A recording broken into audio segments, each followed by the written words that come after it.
अस्सलाम वालेकुम। तो वेलकम है आप लोगों का इमरात चैनल में। बात आज हम दो अपडेट्स पर करने जा रहे हैं। पहला तो पाकिस्तान ने चौथी मिल्जियम क्लास कॉरवेट, जिसे हम बाबर क्लास कॉरवेट भी कहते हैं, इसकी चौथी शिप जिसका नाम PNS तारिक है, उसे लॉन्च कर दिया गया है। लॉन्च करने की तकरीब 2 अगस्त को यानी कि आज के दिन पेश आई और यहाँ पाकिस्तान के प्राइम मिनिस्टर ने और तुर्किया के नायब सदर ने शिरकत की थी। इसके बारे में अहम बात आज हम ये करेंगे कि शिप तो लॉन्च हो चुकी है, इस पर हमें कौन सा एंटी शिप मिसाइल देखने को मिलेगा, क्योंकि इसके बारे में मुख्तलिफ रिपोर्ट्स मौजूद हैं। तुर्किया की तरफ से मुख्तलिफ आर्टिकल्स शाया हुए थे 2022 के एंड में, जहां कहा गया था कि P2A2 हाइपरसोनिक मिसाइल इस पर आएगा, जबकि उसके अलावा कुछ सोर्सेज ऐसे भी हैं जो ये दावा करते हैं कि इस पर हमें हर्बा एंटी शिप क्रूज मिसाइल देखने को मिलेगा। उसके अलावा हम बात करेंगे बुर्किना फासो के हवाले से, जिसके प्रेसिडेंट ने फ्रांस के न्यूक्लियर पावर प्लांट्स के लिए खतरे की घंटी बजा दी है। बहरहाल वीडियो में आगे बढ़ने से पहले अगर आप पहली दफ़ा चैनल पर आएँ तो चैनल को सब्सक्राइब कीजिएगा एंड वीडियो बेहतर लगे तो ज़रूर शेयर कीजिएगा।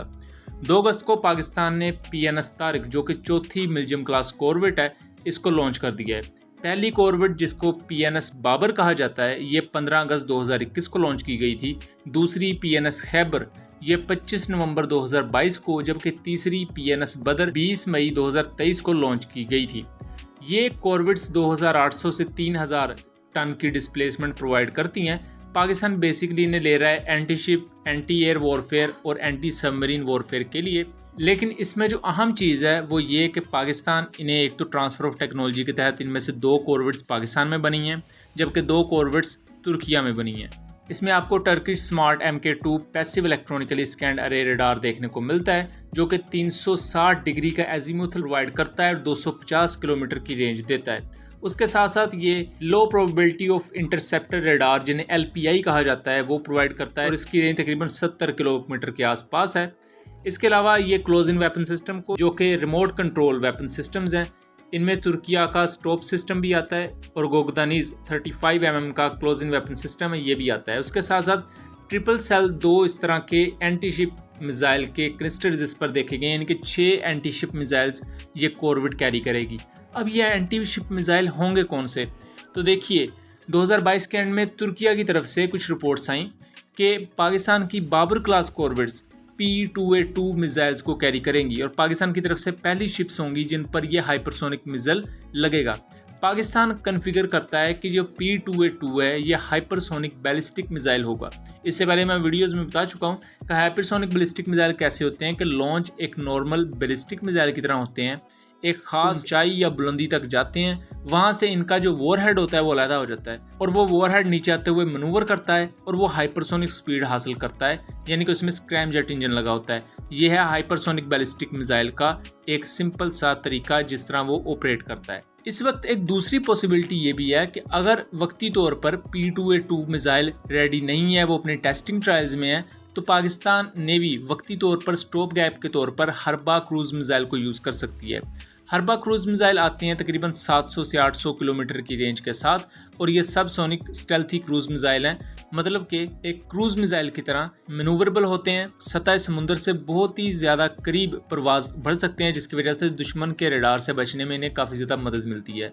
लेकिन ज़्यादा चांसेस यहाँ हाइपरसोनिक क्रूज मिसाइल के ही हैं, क्योंकि पाकिस्तान P2A2 को लेकर काफ़ी ज़्यादा रिगोरसली काम कर रही है। ये शिप मार्क 32 324mm के लाइट वेट टॉर्पीडोज को कैरी करेगी और ऐसे 6 टॉर्पीडोज ये कॉरवेट कैरी करने के काबिल होगी।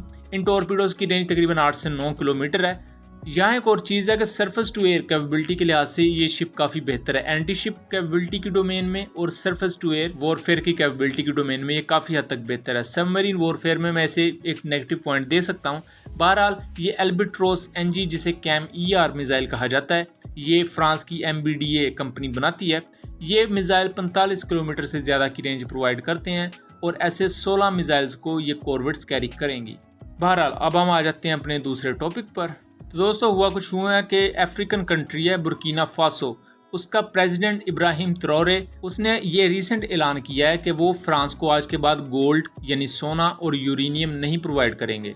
फ्रांस ने बहुत से अफ्रीकन कंट्रीज़ में, जिसमें नाइजर आता है, बुर्किना फासो आता है, नाइजेरिया, इस तरह के बहुत से कंट्रीज़ या 1960s 1970s के ईरा से ही अपनी कॉलोनियाँ कायम की हुई थी। जैसा कि हमारे इंडिया पाकिस्तान में ब्रिटेन आ चुका था, ब्रिटेन ने यहाँ कब्ज़ा कर लिया था, मुग़लों को हरा दिया था, तो सेम यही काम फ्रांस ने किया हुआ था अफ्रीकन कंट्रीज़ में। बुर्किना फासो के बारे में मैं आपको बताता चलूँ तो यहाँ 73% मुस्लिम्स रहते हैं, 19% के करीब ईसाई रहते हैं, इनके क्रिश्चियंस रहते हैं और दूसरे बहुत से जो ट्राइबल अपने रिलीजन को मानने वाले लोग हैं वो भी यहाँ मौजूद हैं। बुर्किना फासो में जनवरी 2022 में एक कू होता है, यानी कि एक फौजी बगावत होती है। इससे होता क्या है कि उस वक्त के प्रेसिडेंट रोकमारे क्रिश्चियन कबोर, ये प्रेसिडेंट था उस वक्त का, उसे डिटेन कर लिया जाता है और अरेस्ट कर दिया जाता है। इसके बदले में पॉल हेनरी दामीबा, ये उस वक्त का आर्मी चीफ था, ये बन जाता है सदर जनवरी 2022 में बुर्किना फासो का।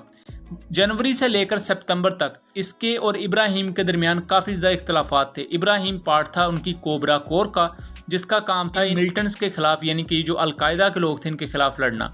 और जो दमीबा थे ये इनको कंट्रोल नहीं कर पा रहे थे, यानी कि मुख्तलिफ जो मिलिटेंट्स और दहशतगर्दी थी मुल्क में उसको कंट्रोल करने में नाकाम थे। तो सितंबर 2022 में इब्राहिम ट्रायोरे दमीबा की हुकूमत का तख्ता उल्ट देता है और ख़ुद मुल्क का प्रेसिडेंट बन जाता है। और जब ये प्रेसिडेंट बनता है दोस्तों तो इसकी उम्र सिर्फ 34 से 35 साल के दरमियान है। फरवरी 2023 में इब्राहिम ट्रायोरे क्या करता है कि फ्रांस का जो एम्बेसडर या सफ़ीर होता है बुर्किना फासो में, उसे अपने मुल्क से निकाल देता है। इब्राहिम ट्रायोरे ये कहता है कि हमारे मुल्क से फ्रांस यूरेनियम, सोने की कानों पर कब्जा किए हुए है और हमारे मुल्क से गोल्ड, यूरेनियम और इस तरह की जो दूसरी मसनूआत हैं, मिनरल्स हैं जो ज़मीन से निकलते हैं, उन्हें अपने मुल्क में ले जाता है और अपने मुल्क के लिए यूज़ करता है। हम कहाँ स्टैंड करते हैं, ये चीज़ें हमारे मुल्क से निकलती हैं और हमें इसका हिस्सा नहीं मिलता। या मैं वाज़े तौर पर आपको बताता चलूँ कि बहुत सी जो करीबी कंट्रीज़ हैं अफ्रीका की, जैसे नाइजर है, माली है, बुर्किना फासो है, इन कंट्रीज़ में यूरेनियम के बहुत ही बड़े रिजर्व्स मौजूद हैं, सोने की कानें मौजूद हैं और बहुत से मिनरल्स मौजूद हैं।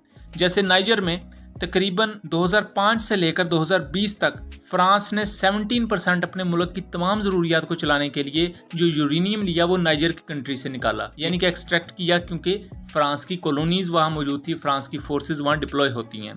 अब आप सुन के हैरान होंगे कि फ्रांस जितनी भी अपने मुल्क में एनर्जी बनाता है उसका 70% न्यूक्लियर पावर प्लांट से आता है और ये न्यूक्लियर पावर प्लांट में यूरेनियम यूज़ होता है दोस्तों। और ये यूरेनियम कहाँ से निकाला जाता है? अफ्रीकन कंट्रीज़ से, जैसा कि बुर्किना फासो है, नाइजर है।